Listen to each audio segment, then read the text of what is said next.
하나님의 말씀 빌립보서 3장 17절서 21절까지 봉독해 드리겠습니다. 형제들아, 너희는 함께 나를 본받으라. 그리고 너희가 우리를 본받는 것처럼 그와 같이 행하는 자들을 눈여겨보라. 내가 여러 번 너희에게 말하였거니와 이제도 눈물을 흘리며 말하노니 여러 사람들이 그리스도의 십자가의 원수로 행하느니라. 그들의 마침은 멸망이요 그들의 신은 배요 그 영광은 그들의 부끄러움에 있고 땅의 일을 생각하는 자라. 그러나 우리의 시민권은 하늘에 있는지라. 거기로부터 구원하는 자 곧 주 예수 그리스도를 기다리노니 그는 만물을 자기에게 복종하게 하실 수 있는 자의 역사로 우리 낮은 몸을 자기 영광의 몸의 형체와 같이 변하게 하시리라. 아멘. 봉독한 말씀에 의해서 우리의 시민권은 하늘에 있는지라 하는 제목으로 말씀을 드리겠습니다. 20절이죠. 우리의 시민권은 하늘에 있는지라. 우리 개개인의 시민권이 하늘에 있습니다. 잘 들어. 바울은 주를 믿는 사람들의 시민권은 하늘에 있다, 그렇게 말을 해요. 하늘의 시민권은 주를 믿는 모든 자들에게 주어지는 것이고 하늘의 시민권은 주를 믿는 모든 자들에게 즐겁고 행복한 것입니다. 요한복음 3장 16절에 하나님이 세상을 이처럼 사랑하사 독생자를 주셨으니 이는 그를 믿는 자마다 멸망하지 않고 영생을 얻게 하려 하심이라. 주를 믿는 자마다 구원을 받아 영생 곧 하늘의 시민권을 얻는다는 말씀입니다. 바울이 전하는 복음의 주제와 목적은 그리스도요 하나님의 나라 천국입니다. 시민권 폴리투마, 언어 폴리투마예요. 시민권입니다. 그러나 폴리투마는 시민권뿐만이 아니라 국가, 나라라는 뜻도 가지고 있어요. 하나님 나라 시민권입니다. 바울이 하늘의 시민권으로 비유한 것은 당대에 빌립보는 로마의 식민 통치하에 있었습니다. 로마의 식민 통치하에 있는 사람들은 누구나 로마의 시민권을 갖는 것이 꿈이요 소망이었습니다. 왜? 사도행전 22장 2절에 보면 가죽줄로 바울을 매니, 가죽으로 바울을 맵니다. 바울이 곁에 서 있는 백부장들은 너희가 로마 시민된 자를 죄도 정하지 아니하고 채찍질할 수 있느냐? 백부장이 듣고 천부장에 가서 어찌하려느냐? 이는 로마 시민권자다. 천부장이 와서 바울에게 말하되 네가 로마 시민이냐 내게 말하라. 바울이 그러하다. 천부장이 나는 돈을 많이 들여서 시민권을 얻었노라. 바울은 나는 나면서 붙어라 하니 바울을 묶어서 신문하려던 자들이 겁이 나는 거예요. 바울에게서 물러가고 천부장도 그가 로마 시민권인 줄을 알고 결박한 것 때문에 두려워하니라. 로마의 시민권은 당시에 이렇게 위력이 있었습니다.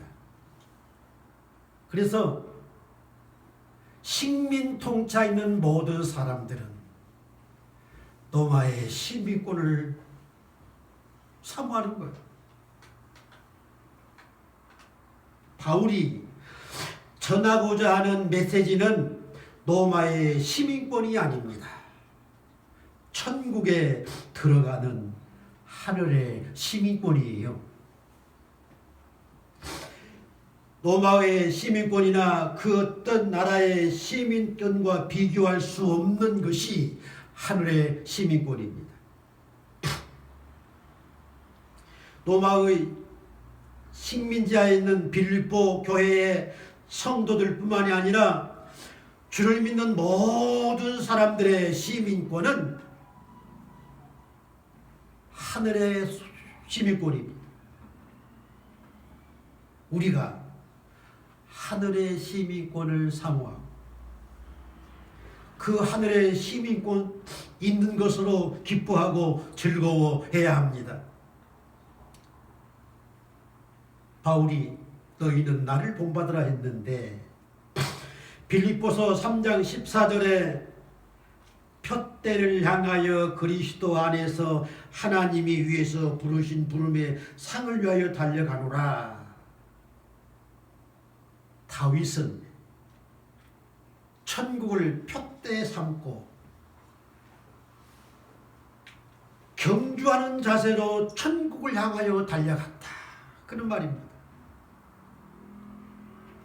바울이 로마의 시민권 때문에 매맞는 것을 잠시 피할 수 있었지만 바울에게는 오로지 하늘의 시민권입니다. 하늘의 시민권이 최고입니다. 하늘의 시민권이 최고로 즐거움입니다. 첫째로 드릴 말씀은 하늘의 시민권자는 하나님의 백성입니다. 하나님의 백성이에요. 출애굽기서 3장 10절에 내가 모세에게 한 말입니다. 너를 바로에게 보내어 너에게 내 백성 이스라엘 자손을 애굽에서 인도하여 내게 하리라. 출애굽기서 6장 6절 나는 여호와라. 내가 애굽 사람의 무거운 짐 밑에서 너희를 빼내어 그들의 노역에서 너희를 건지며 편팔과 여러 큰 심판들로 10가지 재앙이죠. 너희를 속량하여 이 속량이라는 말을 썼습니다. 신약시대에 그리스도로 말미암아 속량받는 그러한 예언입니다. 7절에 너희를 내 백성 삼고 애굽에서 구원해낸 이스라엘 자손들을 내 백성 삼고 나는 너희의 하나님이 되리니 나는 애굽 사람의 무거운 짐 밑에서 너희를 빼는 너희의 하나님인 줄 알지어다. 신약성에 보면 그리스도를 희생시키셔서 그리스도의 피로 너희를 속량하고 너희를 구원한 여호와인 줄 알지어다. 그런 예언이에요. 출애굽기서 8장 1절에 여호와께서 모세에게 이르시되 너는 바로에게 가서 그에게 이르기를 여호와의 말씀에 내 백성을 보내라. 그들이 나를 섬길 것이니라. 애굽에서 구원한 속량한 그들이 하나님의 백성이 되어서 나를 섬길 것이니라, 이 말씀 아닙니까? 레위기서도 26장 11절에 나는 너희 중에 행하여 너희의 하나님이 되고 너희는 내 백성이 될 것이니라. 정말 즐거운 일입니다. 하나님 백성 되는 것은. 이스라엘 자손들을 애굽의 노역에서 너무도 고통스러운 노역에서 구원하셔서 하나님의 백성을 삼으신 거예요. 그런데 하나님의 백성에 대한 조건이 있습니다. 예레미야 7장 23절에 너희는 내 목소리를 들으라. 하나님의 말씀을 듣는 것이 조건입니다. 보세요. 너희는 내 목소리를 들으라. 그리하면, 이 그리하면이라는 말은 조건입니다. 나는 너희 하나님이 되겠고 너희는 내 백성이 되리라. 조건이에요. 하나님 말씀 들어야 돼요. 너희는 내가 명령한 모든 길로 걸어가라. 조건입니다. 하나님이 명령한 길로 하나님 말씀 따라 율법대로 걸어가라는 게, 그리하면 이것도 조건이잖아요. 복을 받으리라. 예레미야 11장 4절에 내가 너희 조상들을 풀무불 애굽 땅에서 이끌어내던 날에 그들에게 명령한 것이다. 하나님의 말씀을 듣고 하나님이 말씀하신 명령을 지키고 하나님이 가라 하시는 길대로 가라는 것이에요. 그게 조건입니다.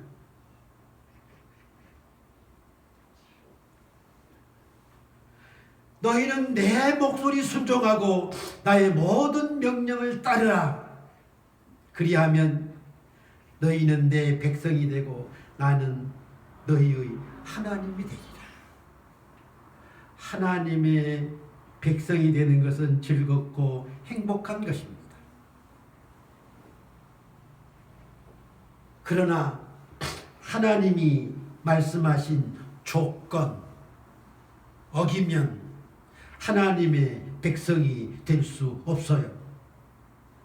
예레미야 30장 18절에 여호와께서 말씀하시느니라. 보라, 내가 야곱의 장막의 포로들을 돌아오게 할 것이요 그 거처들의 사랑을 베풀 것이라. 성읍은 그 폐허가 된 언덕 위에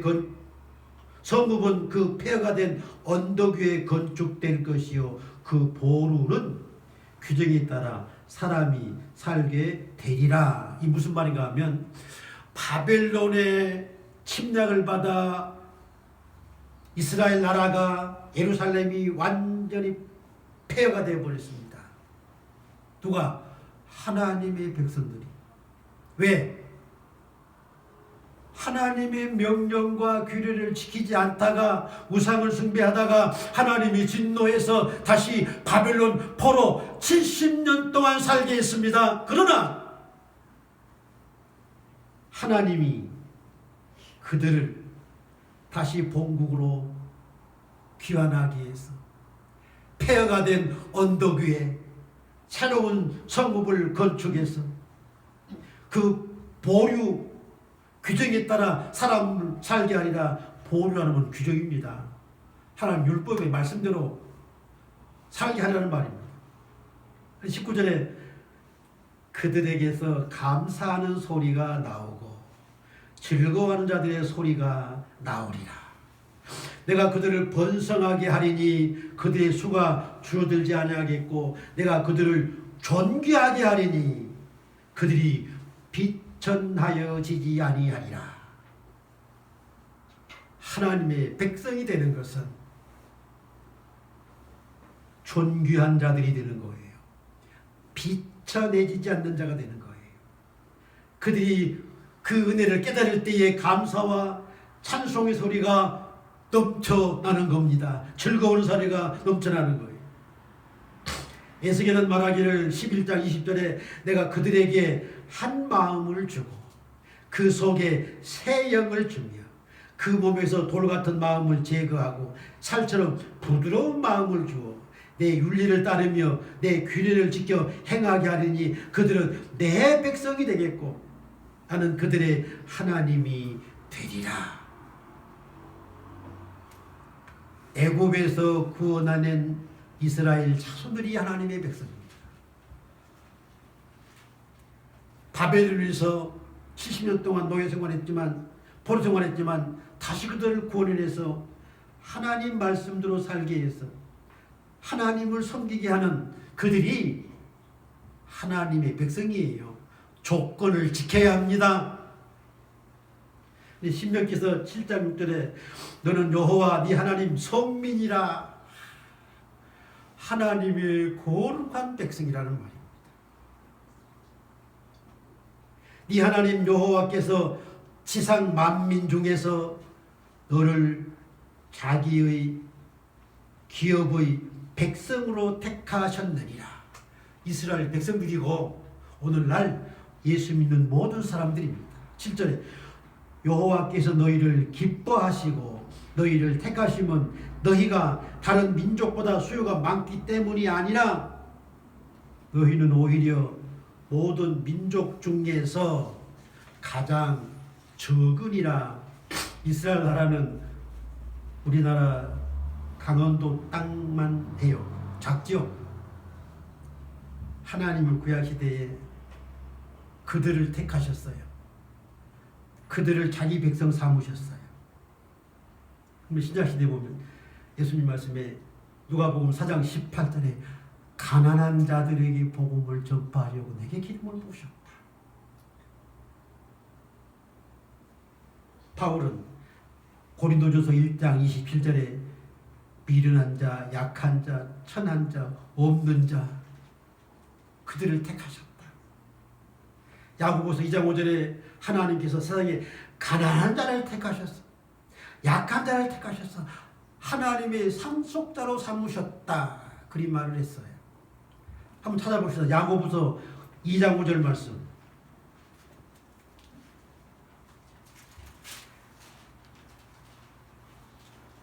야고보서 2장 5절에 내 사랑하는 형제들아 들을지어다. 하나님이 세상에서 가난한 자를 택하사 믿음이 부여하게 하시고 또 자기를 사랑하는 자들에게 약속하신 나라를 상속받게 하지 아니하였느냐. 어떻습니까? 정말 이 세상에서 배우지 못하고 가난하고 낮고 천한 자들을 부한 자들보다도 더 많이 택하시고 구원하셨습니다. 구약시대의 이스라엘 백성들이 그러한 자들이었습니다. 오늘날 예수 믿는 사람들이 거의가 가난하고 어려운 사람들이 더 많이 믿어요. 하나님의 백성된 자들은 정말 이러한 사람들입니다. 두 번째 드릴 말씀은 천국에 관한 예수님의 비유에 대해서 말씀을 드리겠습니다. 요한복음 18장 36절에는 내 나라는 세상에 속하지 아니하였다.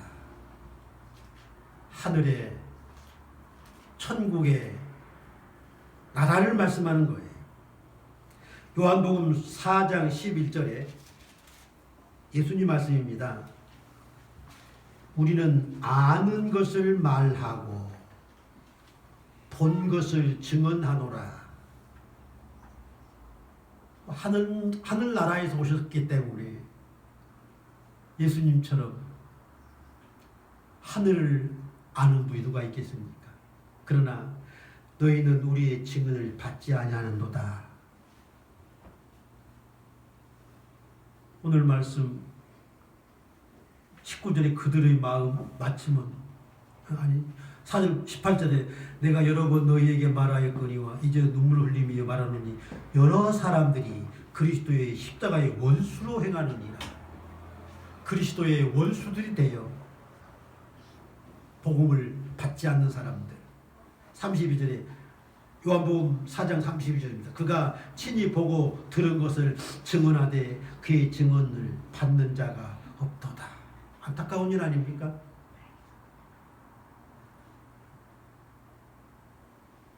누가복음 13장 18절에 예수께서 이르시되 하나님의 나라가 무엇과 같을까? 내가 무엇으로 하나님 나라를 비교할까?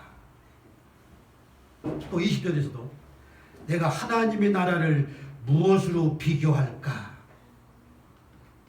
예수님께서 하나님의 나라를 무엇으로 비유할까? 무엇으로 비교할까? 그렇게 말씀하셨어요. 바울이 고린도후서 12장 4절에 그가 낙원으로 이끌려가서 말로 표현할 수 없는 말을 들었으니 사람이 가히 이르지 못할 말이로다. 바울도 하나님 나라는 이 세상 어떠한 것으로도 비유할 수 없는 정말 신비로운 환상적인 나라임을 말합니다. 예수님께서 마태복음 13장 3절에 보면 예수께서 비유로 여러 가지를 그들에게 말씀하여 이르시되라고 했습니다. 많은 비유, 사복음서 중에서 천국에 관한 단어가 제일 많은 장이 마태복음 13장입니다. 마태복음 13장 11절에 천국의 비밀을 아는 것이 너희에게는 허락되었으나 그들에게는 아니 되었나니. 19절에 아무나 천국 말씀을 듣고 깨닫지 못할 때는 악한 자가 와서 그 마음에 뿌려진 것을 빼앗나니 이는 곧 길가에 뿌려진 자요. 길가에 뿌려진 자, 돌밭에 뿌려진 씨앗, 가시떨기에 떨어진 씨앗, 좋은 땅에 떨어진 씨앗, 이 네 가지 비유도 천국에 관한 비유인데 돌밭에 뿌려졌다는 것은 말씀을 듣고 즉시 기쁨으로 받되 21절에 그 속에 뿌리가 없어 잠시 견디다가 말씀으로 말미암아 환난이나 박해가 일어날 때에는 곧 넘어지는 자요. 20절 가시떨기에 뿌려졌다는 것은 말씀을 들으나 세상의 염려, 세상 염려, 세상의 재물의 유혹, 이 말씀에 막혀 결실하지 못한 자요. 이 길가에 떨어진 씨앗이나 돌밭에 떨어진 씨앗이나 가시떨기에 떨어진 씨앗은 오늘 본문 말씀 18절, 19절에 있는 말씀드립니다.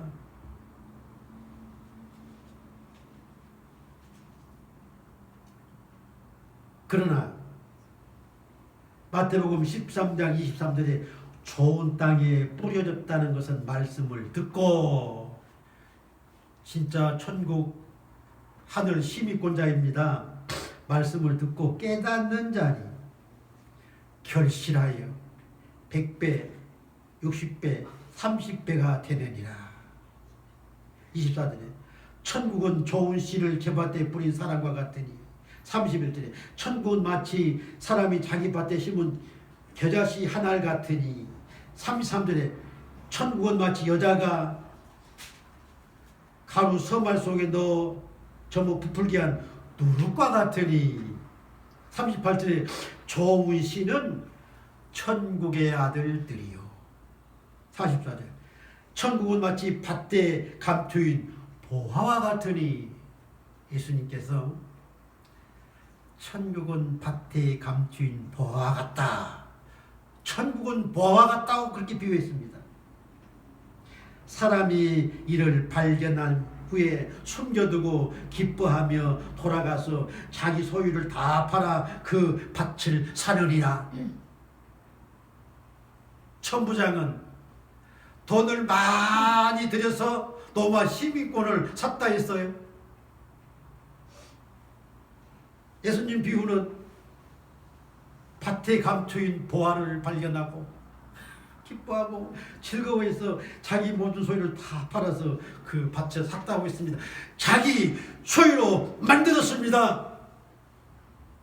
천국이 우리의 것입니다.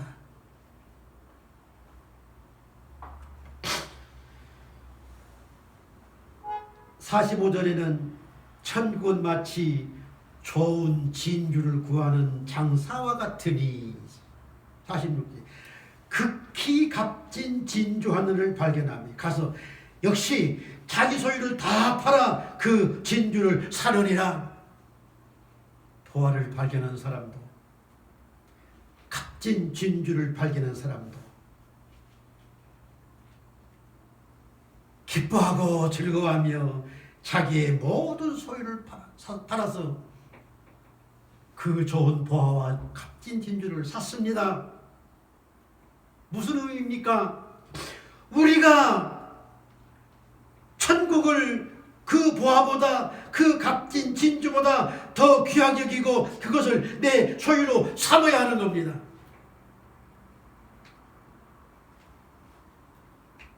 가테 13장 47절에는 천국은 마치 바다에 치고 각종 물고기를 모으는 그물과 같으니 48절에 그물에 가득함에 물가로 끌어내 앉아서 좋은 것은 그릇에 담고 못된 것은 내 버리느니라. 알곡은 곳간에 드리고 좋은 것 그릇에 담고 천국 곳간이요 천국 그릇입니다. 3년 동안 전하신 복음이 천국입니다. 그래서 복음은 천국 복음이라고 명했습니다. 수많은 천국 복음, 오로지 천국을 전하신 거예요. 세 번째 드릴 말씀은 하늘의 시민권을 위한 바울의 희생에 대해서 말씀을 드리겠습니다.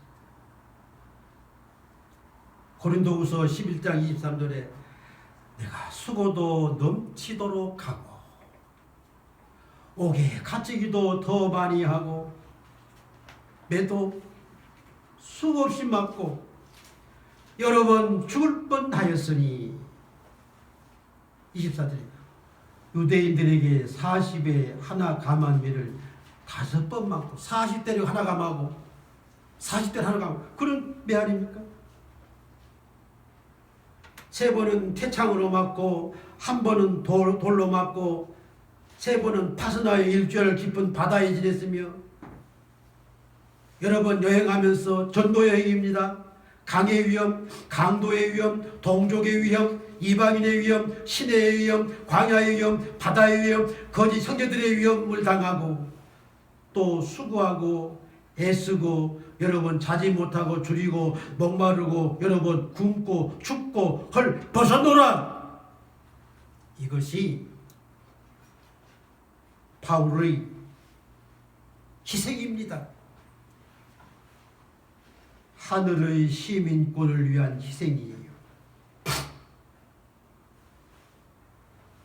자기의 시민권 문제가 아니라 이방의 여러 나라 사람들의 시민권을 위하여 이방의 여러 나라들을 여행하면서 이와 같은 고난을 겪으면서 천국 복음을 전했습니다.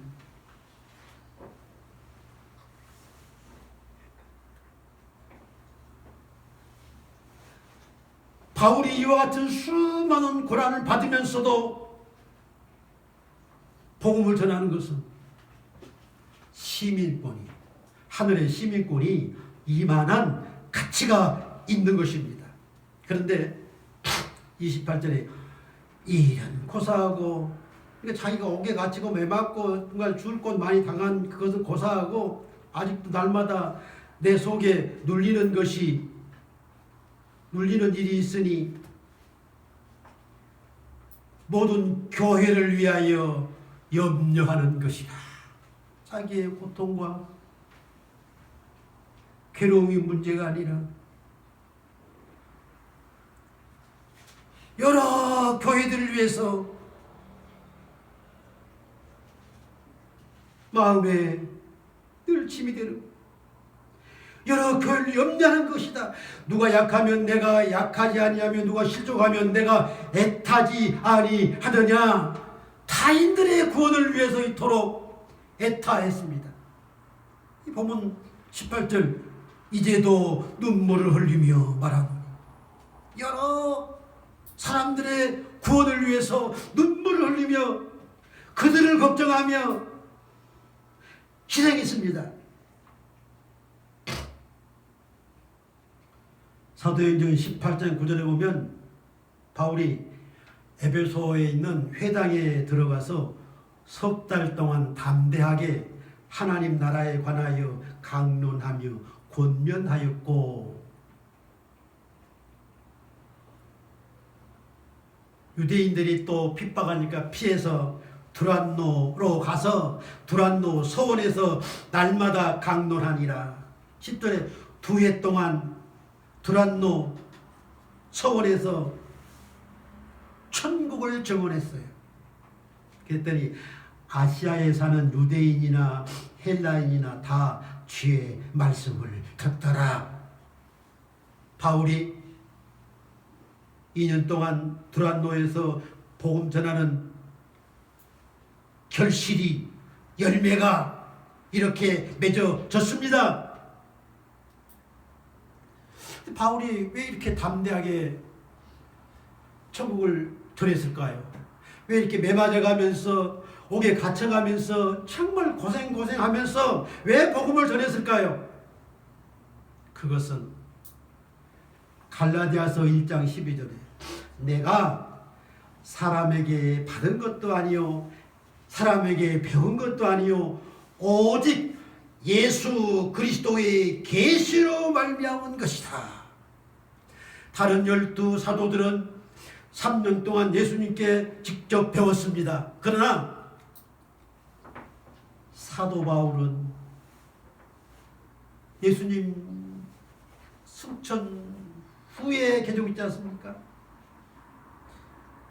승천 후에 다메섹 가는 도상에서 예수님을 만났고 그가 변화됩니다. 그때에 예수님 그리스도의 계시로 말미암아 다른 사도들이 3년 동안 배운 그 이상으로 더 세밀하게 알게 되고 더 복음을 더 잘 전한 게 증거입니다. 또 하나는 아까도 말씀드렸습니다. 고린도후서 12장 1절에 내가 부득불 자랑하노니 주의 환상과 계시를 말하리라. 근데 그들이라고 했습니다만 그는 14년 전에 셋째 하늘에 이끌려가는 자라. 3층은 하나님 세계라고 생각합니다. 천국에 이끌려간 자라는 거예요. 4절에서 그가 낙원으로 이끌려가서, 낙원이 어디입니까? 하나님 나라입니다. 우편 강도에게 네가 오늘 나와 함께 낙원에 있으리라. 낙원이에요. 하나님의 나라예요. 천국입니다.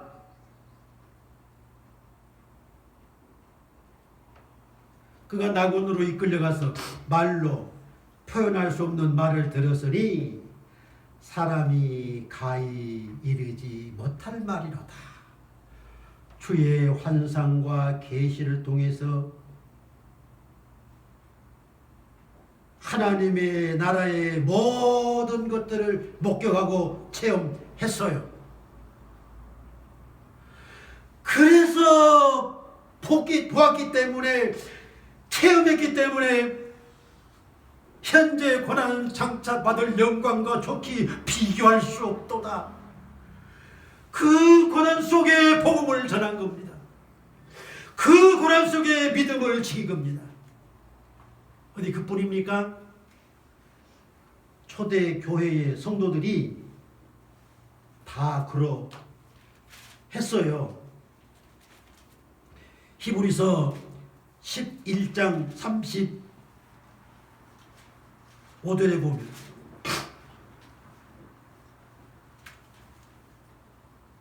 심한 고문을 받되 구차히 풀려나기를 원하지 아니하였으며, 초대교회의 성도들의 신앙입니다.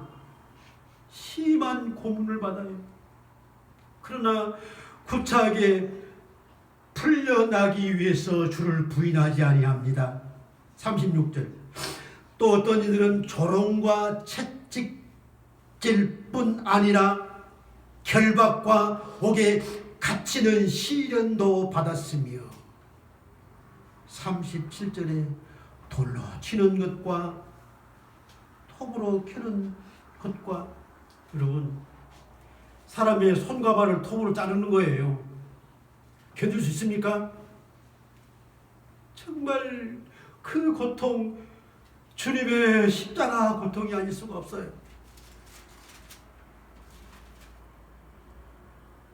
그런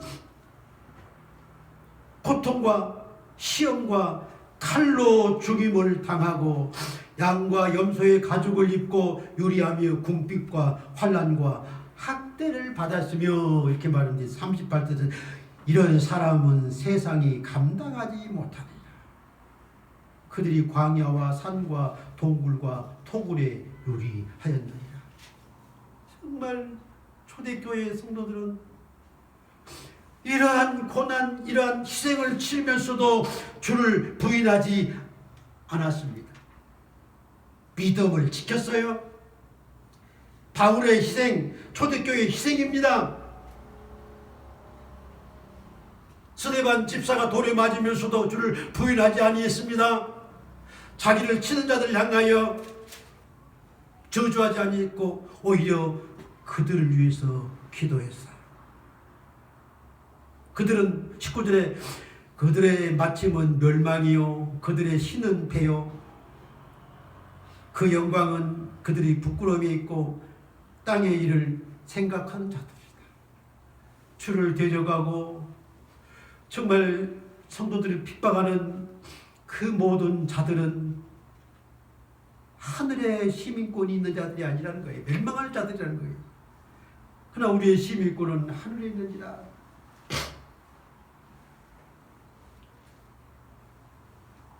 내가 옥에 갇히고 매를 맞고 칼에 찔려 죽음을 당하고 톱으로 내 손과 다리를 자른다 할지라도 믿음을 배반하지 할 수 있는 그런 믿음을 가져야 합니다. 이게 믿음이에요. 이게 전국 시민권을 받은 자들입니다. 예수님은 십자가를 지고 골고다로 오르셨습니다. 많은 사람들이 비방하고 조롱하며 침을 뱉고 뺨을 쳤습니다. 최후에는 십자가에 못 박혀 죽는 희생으로 말미암아 천하 만민을 구원시키신 겁니다. 그 그리스도의 희생이 오늘날 나를, 우리나라 성도를 구원시키고 세계 만민을 구원시키는 거예요.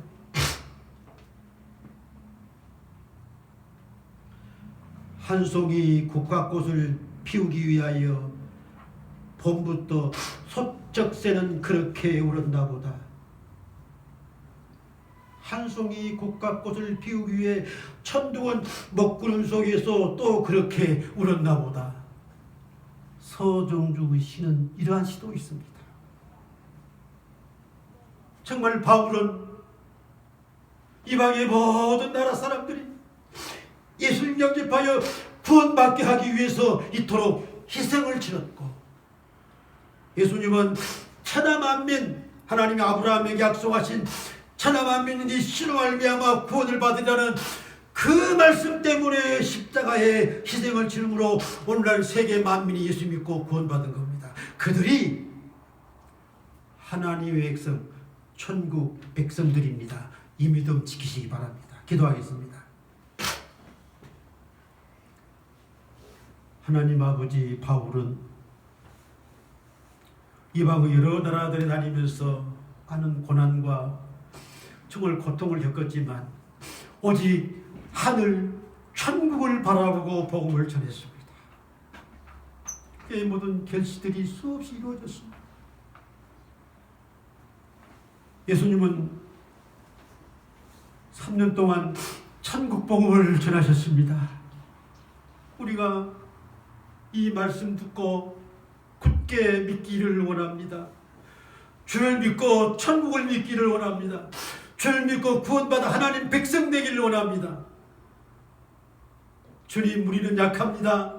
그러나 하나님은 강하십니다. 성령은 돌에 맞아 죽음을 당하여도 주를 부인하지 않게 해주셨습니다. 톱으로 켜도 주를 부인하지 않는 그런 믿음을 지키게 했습니다. 성령께서 항상 도와주셔서 이 믿음 지키게 하여 주옵소서. 믿지 않는 부모, 형제, 이웃들이 다 함께 구원받을 수 있도록 은혜 베풀어 주옵소서. 예수님의 이름으로 기도하옵나이다. 아멘.